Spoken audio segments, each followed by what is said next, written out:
You are now watching Believe. Do you believe? Welcome to another edition of Believe in Giants. Tell a friend to tell a friend. Bob Hopper with two-time Super Bowl champion Carl Banks. Banksy, how are you today? I am well. Busy, but okay. And there's someone busier than us. So let's get the party started. Let's welcome in the head coach of the New York Giants, Brian Daboll, who is the 20th head coach in the history of the franchise. Sunday, they go to Tennessee to take on the Titans in his first game. And I know you got a lot of I's and a lot of T's to cross as you get closer to Sunday. How do you feel everything's been playing out for you as far as organizationally?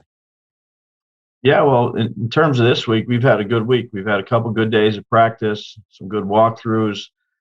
Today, is the players' day is off, but they've been here and rehab and taking care of their bodies and studying in groups. So, get some stuff to shore up here tomorrow and Friday's practice, but it's been a good week.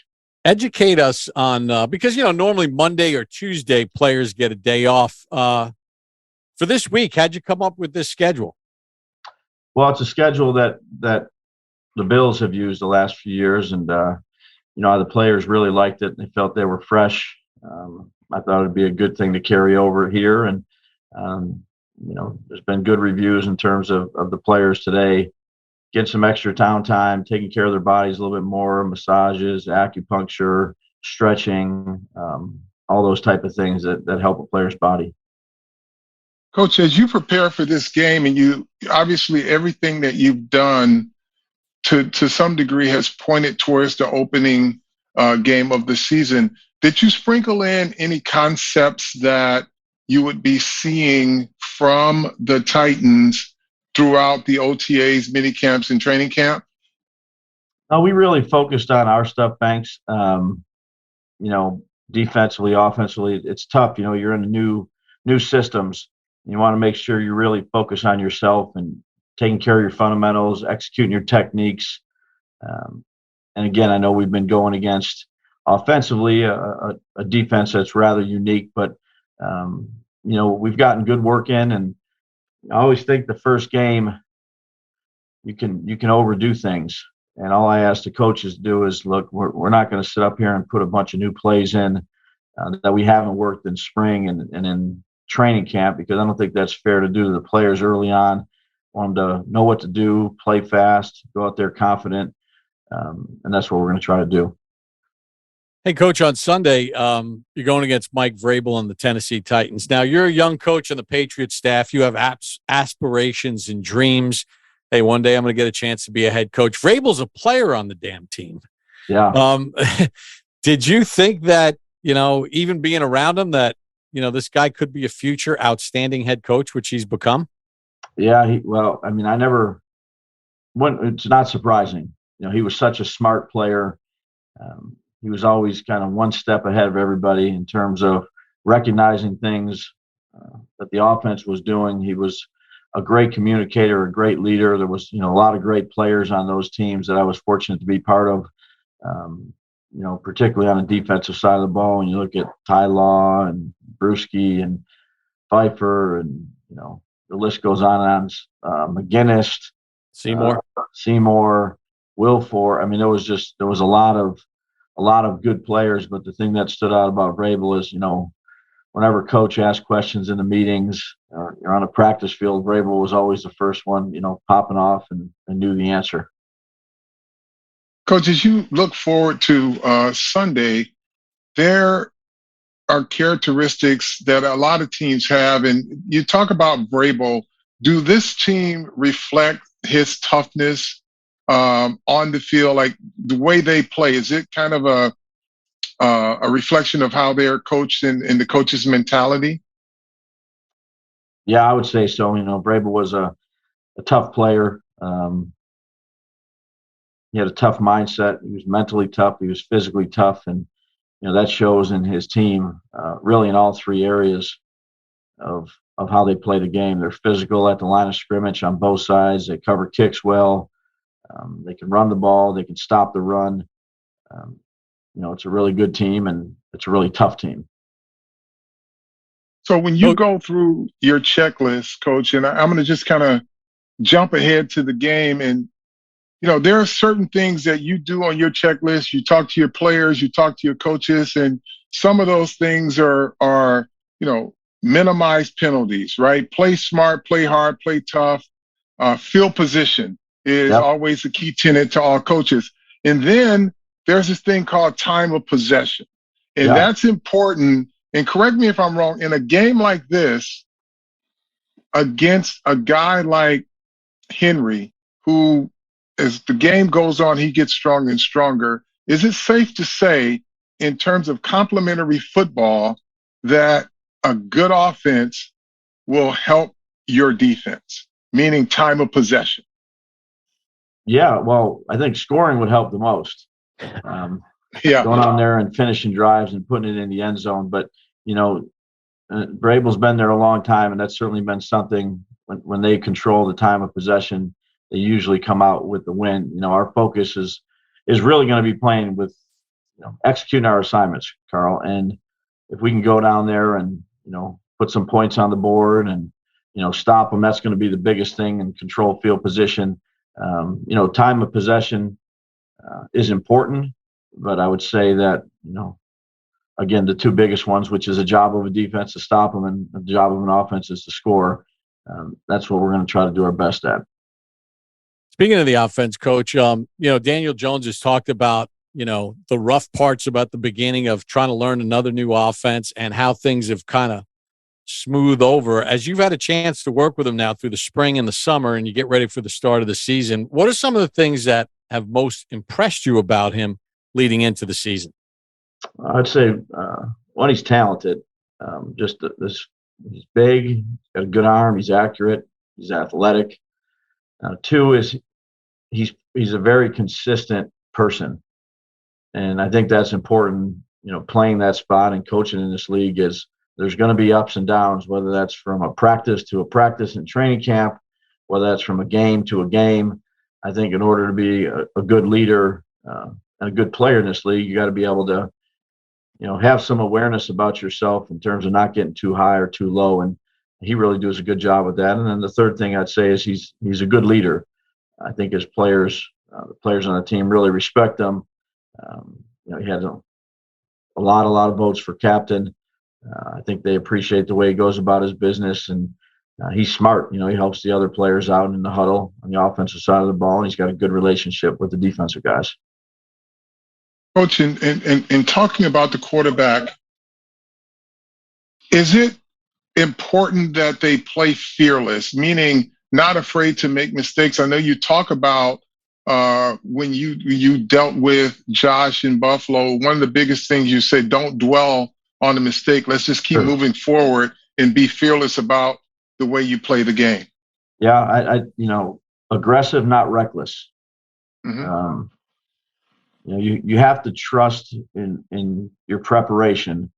You have to trust your eyes. You have to know the timing of your feet. And, when there's a read that says to go there, let it go. You can't be afraid to make a mistake, although you can't be reckless, which is there's a fine balance with that, playing that position.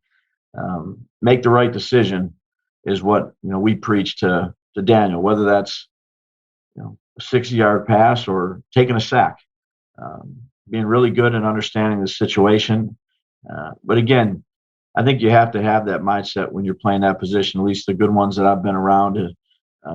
It's not all going to be perfect, but try to make the best decision you can for the offense. You touch the ball every time, and if something does go wrong, there's where that level head goes in. But, I'd say be aggressive. Coach, you got 5 rings in the NFL and a 6th at the University of Alabama. So you've been in a lot of different places. You've experienced a lot of different things. You've worked for a lot of different head coaches. But share with the fans here on Believe in Giants a little bit. When you first broke into the league, you weren't even on the offensive side of the ball. Yeah. Talk a little bit about that and how it helped you and how you wound up on offense. Yeah, well, I played at a Division III school at the University of Rochester. I was a free safety, believe it or not. You can't tell by the build right now, but and then I had the opportunity to go to William & Mary down in Virginia, and didn't get paid, but a guy by the name of Russ Huesman, was the defensive coordinator, and that's how I got my foot in the door. meeting him and interviewing with him, and then stayed there for the season, and then sent about a bunch of letters out, and went to Banks' school at Michigan State. Worked for Coach Saban for 2 years, again on the defensive side of the ball, and he had just left the year. I think we went 10-2. I think it was 10-2. Beat Florida in the Gator Bowl, but Citrus Bowl, should I say. Nick went to LSU, and I had, a decision to make, go down and be a graduate assistant at LSU on defense again. And I was really trying to get into the NFL, and that's when Belichick got the job at New England. So I went and interviewed there. Nick got me in contact with Bill. The interview was a long process. I interviewed with, I don't know how many other guys that interviewed for the position. There were a lot of them. Ended up, fortunately, getting that job. And then I was on defense there. And,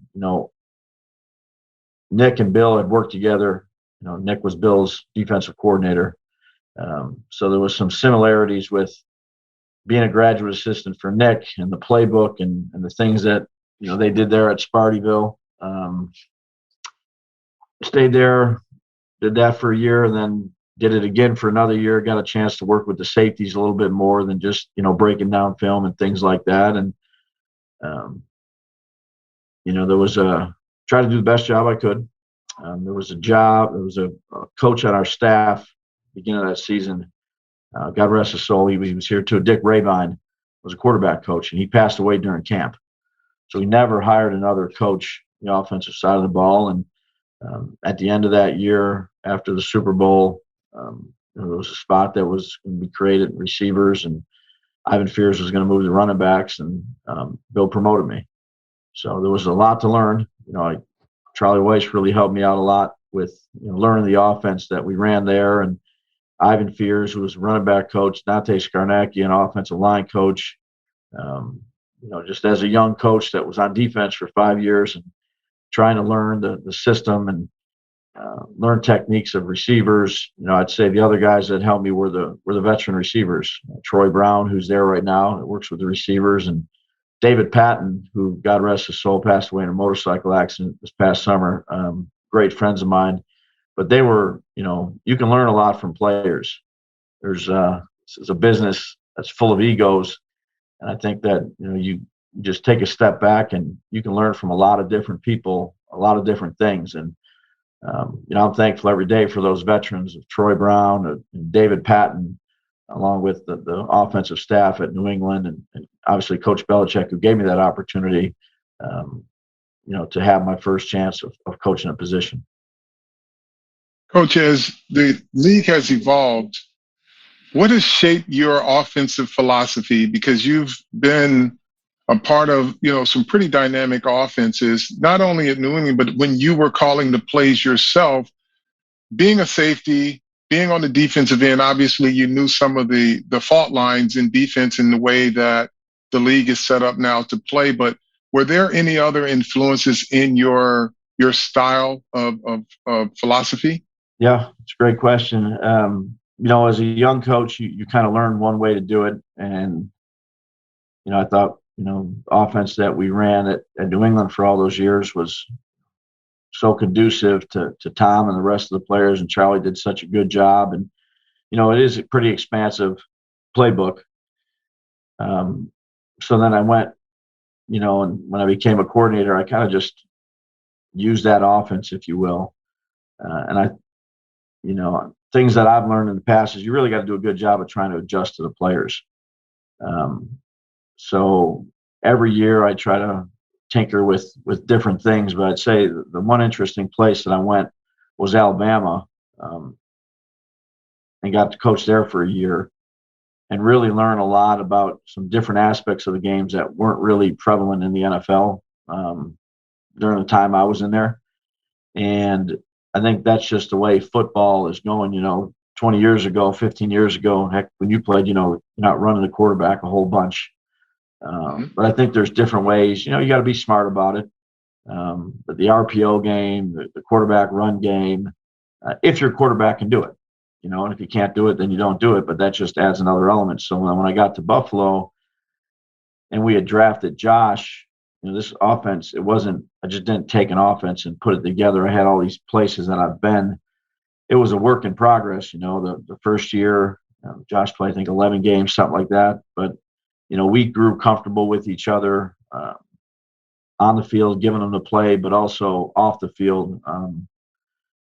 He's just a great friend of mine. He offered a lot of stuff that he liked or didn't like. And as we grew each year, we evolved the offense to suit, Josh, to be honest with you. And we also added pieces, Carl, like, Diggs and Cole Beasley and Smoke and Emmanuel Sanders, and drafted, Gabe Davis, and had Isaiah McKenzie and Dawson Knox and Devin Singletary in the line. So, just to, it takes a little while, to get it to where exactly you need to have it. It just doesn't happen overnight. There was a lot of trial. There were a lot of errors. But each year we kind of grew it, together, all of us, the players, the coaches, the assistant coaches, myself, the head coach. And, we're just at the beginning stages now of trying to figure out what works best for the Giants, most importantly. One of the things, Coach, that you're great at is team building, and not just team, but within the organization. Carl, I know you could attest to this. I mean, you're around, you're visiting with different people within the building. I mean, half the time in the morning, you got your wife, Beth, on, who's very important. You got her on FaceTime, and you're talking. Why is that so important to you, to be human? Well, I think everyone is responsible for something in the organization. Everybody has a job to do, and everybody's job is important. And I think you should recognize that, but not just as a professional, not just, because they're the vice president of marketing or the head equipment person or the trainer. It's because, people are what makes this business go, from all aspects, from, again, media department, strength staff, assistants, scouting staff. I think, I'm just a person that grew up, was raised by two grandparents that, I try to do the right thing. They instilled it in me a long time ago, and, treat people the right way and making sure you make them feel important is just something that was instilled in me at a young age from those two old hats.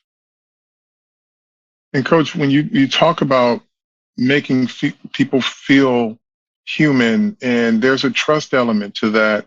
And if we could tie that back to the guys that you're directly responsible for on the field, you got rookies playing this first game, right?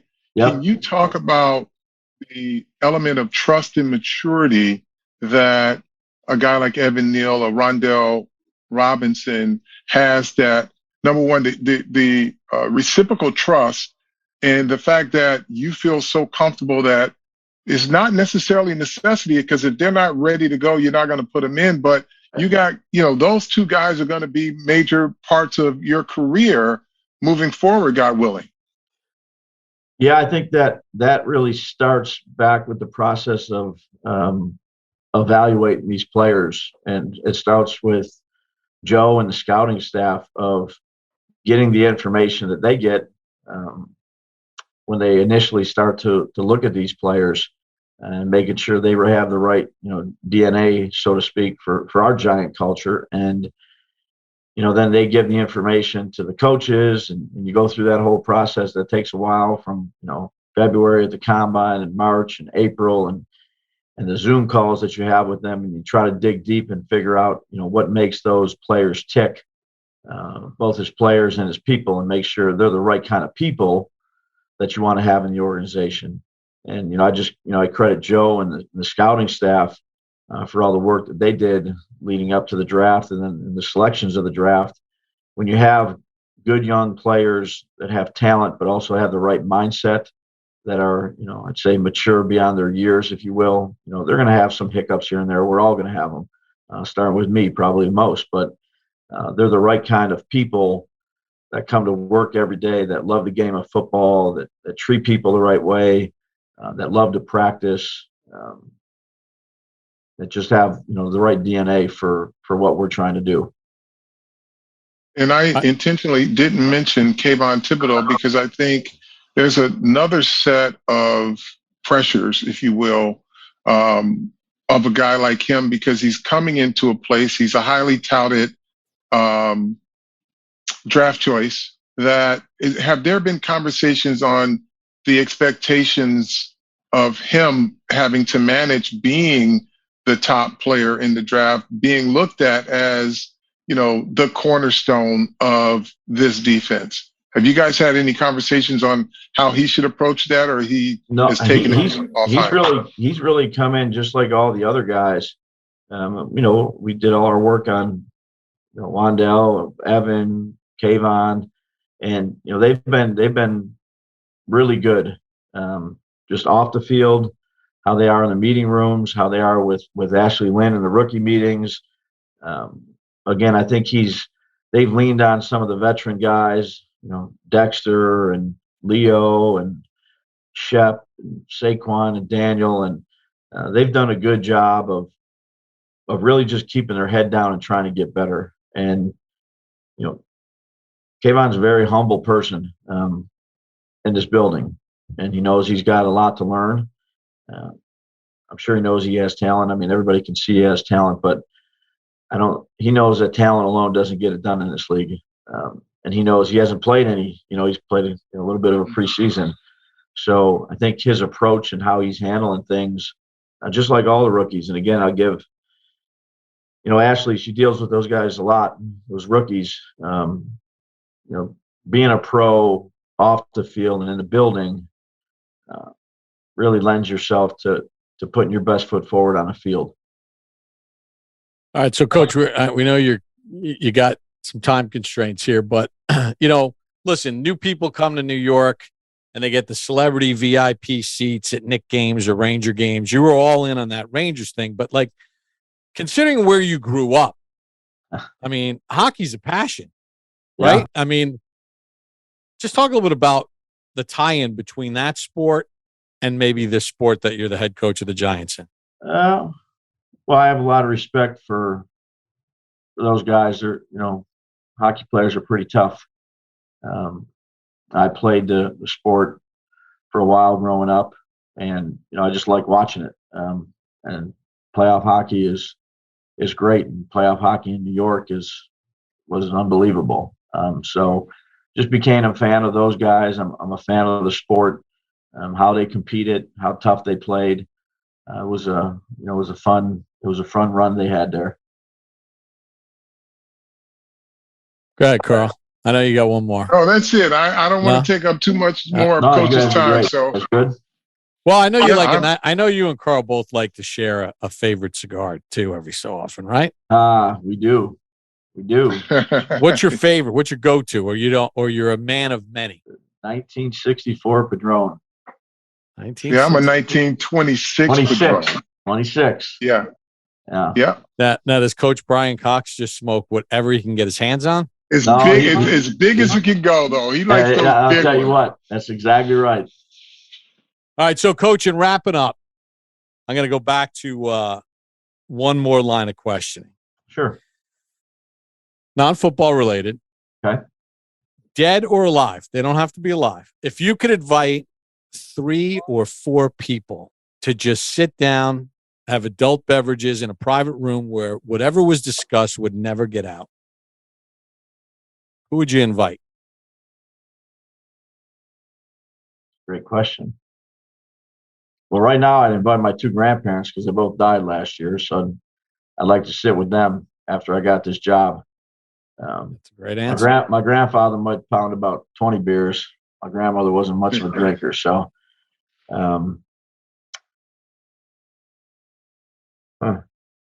Michael Jordan.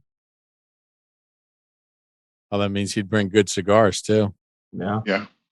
Well, I think your grandparents. I think that's a great answer. Actually, yeah. With them passing, and now here you are, the 20th head coach in the history of the Giants. Yeah. Will you be nervous at all on Sunday on that field? No, I think there's always a feeling you get when you step on the field, whether you're a first-time position coach, a first-time coordinator, and now a first-time head coach, where it's a little bit of a different feeling. It was the first preseason game, but I think if you prepare the best you can, there's going to be a lot of stuff that comes up that you got to be on top of, and And that's what we're trying to do right now. That's what I'm trying to do is trying to give our guys the best chance that they can and let them go out there and play free. And, again, during the week, I think it's, these coaches, they're busting their butts and putting game plans together and reorganizing game plans and taking things out and putting things together. And, by tomorrow night, it should be tied up the way we need it tied up so that the players can go out there. It's a player's game. I've always believed that. And Sunday, play fast, play physical. Coaches just get the calls in, make the best decision we can, but, let the players go out there and play.